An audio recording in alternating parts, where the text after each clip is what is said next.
வணக்கம். கிருஷ்ணகிரி மாவட்டத்திலிருந்து தமிழக அனைத்து பாசன விவசாயிகள் சங்க தலைவர் உங்கள் சிவகுரு.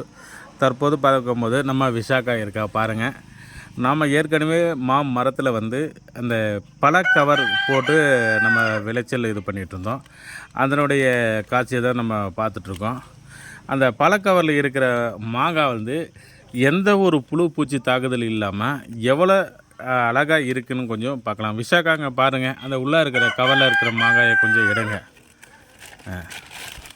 இதை பாருங்கள், இதுதான் அந்த கவரில் இருக்கிற மாங்காய். அந்த மாங்காய் எப்படி நமக்கு தரத்திற்கு வந்திருக்குன்றது அந்த காட்சி தான் பார்க்குறீங்க. அந்த தரமான காய் மகசூல் கரெக்டாக வந்திருக்குன்னா நம்ம தண்ணியில் போடும்போது அந்த காயினுடைய தரம் கரெக்டாக தெரியும். அது தண்ணியில் போடுங்க விஷாக்கா. பாருங்கள், தரமாக இது விளைச்சல் வந்திருக்கிற காயை தண்ணியில் போட்டால் அந்த காய் உள்ள தண்ணிக்குள்ளே மிதக்கும். இந்த கவரை பிடிங்க சார். அந்த கவரில் இருக்கிற மாங்காய் எடுத்து போடுங்க விஷாக்கா. அதில் எடுத்து போடுங்க, அந்த கவரை கொடுங்க. அது உள்ளே இருக்கிற மாங்காய் எடுத்து போடுங்க. அது இது கவரை எடுத்து போடு, உள்ளே இருக்கிற கவரை எடுத்து போடு தண்ணியில். மகசூல் நல்லா இருக்குன்னா தண்ணியில் போட்டால் போடுங்க. உள்ள தண்ணியில் மிதக்கக்கூடாது, உள்ளார போயிட்டுருக்கும். இந்த பாருங்கள், இதை பூரா கவரில் இருக்கிற மேங்கோ தான்.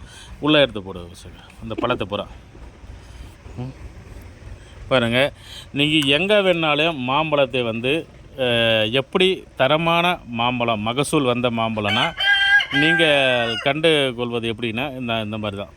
இப்போ பாருங்கள், 2, 4, 5, 6, 7, 8, 9 காயை நம்ம போட்டிருக்கோம். அந்த பழம் எல்லாமே மகசூல் நிறைந்த ஒரு பழம் தான் அந்த பழம். இந்த மாதிரி முறையை தான் நீங்கள் பார்க்கும்போது மகசூல் நிறைந்த ஒரு கரெக்டான ஒரு மாம்பழம்னா இந்த தரத்தை தான் நீங்கள் பயன்படுத்தலாம்.